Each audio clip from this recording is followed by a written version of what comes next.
ঈদের আগের দিন যে বাজারটা এটা হলো আসলে মূলত বাজার। এই ছাগলটা 20 কেজি মাংস আছে, মাংসের দরে 20 বার গেলেও 20,000 টাকার উপরে দাম আসে। হ্যাঁ, এখন পর্যন্ত আমার 20,000 টাকা দামও কেউ দিচ্ছে না। মানে বরফি ছাগলের যে বাজারটা এটা একটু বেশি বেশি চাইতেছে, আসলে বেচা কিনা নাই। আমি আজকে এলাম একটা আইডিয়ার লাগিয়ে, মানে বাজারে আসলে কিনবার লাগে না, আসলে কেনার জন্য না, একটা আইডিয়া নিলাম আর কি। পবিত্র ঈদুল আজহা কুরবানির ঈদকে সামনে রেখে বালুকা পাইলট উচ্চ বিদ্যালয় মাঠে বসেছে গরু ছাগলের হাট। আপনাদের সাথে আছি আমি রফিকুল ইসলাম রিটন। ছোট বড় দেশি বিদেশি গরু ছাগলের দাম জানার চেষ্টা করব, জানবো ক্রেতা বিক্রেতাদের মতামত, সঙ্গেই থাকুন। আমরা এখন একজন বিক্রেতার সাথে একটু কথা বলবো, আমরা একটু জানবো যে এই গরুগুলো আসলে কী জাতের এবং কেমন দাম চাচ্ছেন। আচ্ছা, একটু বলেন তো এটা কী জাতের গরু? সিন্ধি গরু। সিন্ধি? এটা কি সিন্ধি কি দেশের নাম নাকি কি বলে এটা? না, দেশি না, এটা বলে করজ আর কি। করজ বলে, ক্রস না? আচ্ছা, এটা বয়স কত এই গরুর? এটা আমরা কিনে আনছি 2 বছর ধরে। 2 বছর ধরে কিনে নিয়ে আসছেন? তাহলে 2 বছর আরো বেশি বয়স। আরো বেশি বয়স। এটা কি দাঁত আছে গরুর? 2 দাঁত। 2 দাঁত। দেখানো যাবে একটু? দেখান যাবে। দেখেন তো। সাইড দাঁত? হ্যাঁ, দাঁত আরো বেশি আছে। আচ্ছা, এটা দাম চাচ্ছেন কত? দাম চাই 3.5 লাখ টাকা। 3.5 লাখ। আর আপনার টার্গেট কত? কত হলে বিক্রি করবেন? একটা টার্গেট করছে 3, 10 বা 20 হলে বিক্রি করে দেবো। 3 বা 3.10 এরকম। এখন পর্যন্ত দাম উঠছে কত? হচ্ছে আপনার 2,40,000। 2,40,000। আচ্ছা, আপনার এই গরু এটা কি জাতের গরু? ফিজিয়াম জাতের ভাই। ফিজিয়াম জাতের না? আচ্ছা, এটা বয়স কত? এটা এই গরুটার বয়স কত? 4 বছর। 4 বছর। কয় দাঁত এটার? 4 দাঁত। কিরকম দাম চাচ্ছে? 2,60,000। আড়াই হইলে বেচালাম। 2 লাখ আড়াই হলে বিক্রি করবেন? তো এখন পর্যন্ত দাম কত উঠছে আপনার? 2 ভাঙ্গা। মানে 2 পর্যন্ত, সর্বোচ্চ 2। আর 2,50,000 হলে বিক্রি করে ফেলবেন? আচ্ছা, আপনার এটা কি জাতের গরু? নেপালি বীজ। হ্যাঁ, নেপালি বীজ। নেপালি বীজ। মানে এটা দেশি না নাকি? ক্রস বলে যে ওইটা নাকি?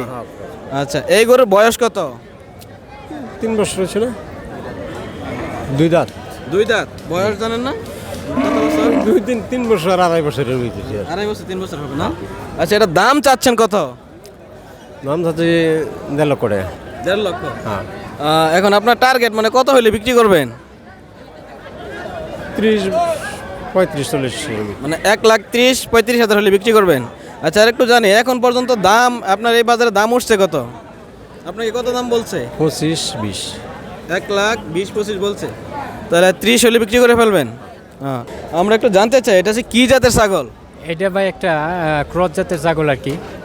এটা কি, নির্দিষ্ট করে জানেন না এটা জাতটা কি, মানে কি ক্রস? একটা দেশির লগে একটা ক্রস হইছে। ক্রস? জি। দেশি ছাগলের জাতের। বয়স কত এই ছাগলের? এইটার বয়স 1 বছর উপরে আছে, 1 বছর 3 মাস 4 মাস এরকম হবে আর কি। আচ্ছা, এটা কিরকম দাম চাচ্ছেন আপনি? ভাই এটা গ্রাম এলাকা তো, আসলে এই ছাগলটা 20 কেজি মাংস আছে, মাংসের দরে 20 বার গেলেও 20,000 টাকার উপরে দাম আসে। হ্যাঁ, এখন পর্যন্ত আমার 20,000 টাকা দামও কেউ দিচ্ছে না। আপনি দাম চাচ্ছেন কত? আমি চাইছিলাম 25,000 টাকা। আর আপনার টার্গেট মানে কত হলে বিক্রি করবেন? টার্গেট এখন তো ভাই যে বাজার, হ্যাঁ 20,000 22,000 হলেও বেচতাম, তাও দিতেছে না বাজারে। এখন কি করা? মানুষ সর্বোচ্চ দাম কত বলে? এমনি 18-19,000 টাকা এইরকম বলছি আর কি। 18-19,000 বলছে। বিক্রি আপনি মানে কত হলে বিক্রি করে ফেলবেন? আমি ভাই 21-22,000 টাকা হইলেও এই মুহূর্তে বেচে দিতাম আর কি। আচ্ছা, সর্বোপরি আপনার কাছে এই বাজারটা কেমন মনে হচ্ছে? এমনি বাজার তো ভালোই, মোটামুটি ঈদের উপলক্ষে জমে আর কি। তবে গ্রাম এলাকা তো এইসব ছাগলগুলো খুব চাহিদা কম, যেগুলো আপনার 12, 13, 14,000 টাকা, ওই ছাগলগুলো প্রচুর চাহিদা আর কি। আপনার এটা কি জাতের গরু? দেশি গরু। সম্পূর্ণ দেশি? হ্যাঁ। কোনো ক্রস টস না তো নাকি? না। আচ্ছা, বয়স কত? বয়স 3 বছর। 3 বছর। আচ্ছা, দাম চাচ্ছেন কত এটা? এটার দাম চাইতেছি 95,000। 95,000? হ্যাঁ। আর আপনি কত হইলে আপনার টার্গেট কত, কত হইলে বিক্রি করবেন? আপনি যে কত হইলে বিক্রি করবেন এটাই বলেন। 90,000। 90,000 হইলে বিক্রি করবেন। তো এখন পর্যন্ত দাম হয়েছে কত? 80। 80,000। মানে আর 10,000, 90,000 হইলে বিক্রি করবেন নাকি? এগুলো কি জাতের ছাগল? এগুলি দেশি ছাগল। সম্পূর্ণ দেশি? হ্যাঁ। আচ্ছা, এগুলোর প্রত্যেকটার বয়স কত? বড় 2 দাঁত করিয়া। না, 2 দাঁত? হ্যাঁ। আচ্ছা, মানে এগুলো আপনি দাম কিরকম চাচ্ছেন? দাম ওইটা চাইছে 22,000, এটা 20,000, এটা 18,000। আচ্ছা, এখন পর্যন্ত কিরকম দাম উঠছে? দাম উঠছে আপনার 15.5, 14.5 আর 12.5।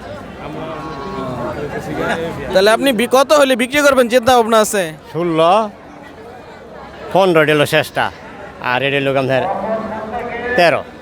আচ্ছা, সব মিলে আপনার এই কুরবানি ঈদের বাজারটা বালকা পাইলটের বাজারটা কেমন মনে হচ্ছে? না বালুকা পাইলটের বাজারটা আজকে যা পাইতেছি মানে বরহি ছাগলের যে বাজারটা এটা একটু বেশি বেশি চাইতেছে, আসলে বেচা কিনা নাই, খুব কম। আমার মনে হয় 100 বরহির মধ্যে সর্বোচ্চ বোধহয় 5-10টা বেচা কিনা হয়েছে কিনা সন্দেহ আছে। মানে বেচা কিনা একেবারে নাই বললেই চলে। মানে আজকে তো আসলে তো ঘটনা হইলো কি, সবাই তো চায় যে একদিন বা 2 দিন আগে কিনার লাগিয়া, বাড়ির ব্যাপার একটা জিনিস একদিন আগে নিলে হয়তো মানে এই কষ্টটা কম হয়। এই জন্যই সবাই মানে ঈদের আগের দিন যে বাজারটা এটা হলো আসলে মূলত বাজার। মানে এই বলতে জন্য চাচ্ছেন যে সবাই যারা বলতে ক্রেতা তারা চাচ্ছে যে একদিন আগে কিনবে, আজকে আগে। মূলত সবাই একটু দেখার জন্য আসছে নাকি? জি এইটাই মানে যেরকম আমার বাড়ির কাছে 2টা বড়ি আমার ফোন দিতেছে, আমি আজকে এলাম একটা আইডিয়ার লাগিয়া, মানে বাজারে আসলে দেখতে কিনবার আসছে। লাগে না, আসলে কেনার জন্য না, একটা আইডিয়া নিলাম আর কি। বালকা পাইলট উচ্চ বিদ্যালয় থেকে কুরবানির হাট নিয়ে এই ছিল আমার কাছে কিছু খবরাখবর। আজকে মূলত এখানে যারা ক্রেতা আছেন ওনারা অনেকেই এসে গরু ছাগল দেখে যাচ্ছেন এবং দাম দর বলে চলে যাচ্ছেন, খুব একটা বিক্রি কিনে হচ্ছে না। এবং যারা বিক্রেতা তারাও কিছুটা হতাশ, তারা আশা অনুরূপভাবে ক্রেতা পাচ্ছেন না। অনেকেরই ধারণা হয়তো বা ঈদের আগের দিন রাত্রে এই বাজারগুলো অনেক জমে উঠবে, সেই জন্যই অনেকে বাজারে এসে ঘোরাফেরা করে চলে যাচ্ছেন এবং শেষ দিনের অপেক্ষায় অনেকে থাকছেন। এই ছিল আমার কাছে কোরবানির হাট নিয়ে কিছু খবর। সকলে ভালো থাকবেন, সুস্থ থাকবেন। দেখা হবে অন্য কোনো বাজারে অন্য কোনো খবর নিয়ে। আসসালামু আলাইকুম রহমতুল্লাহ।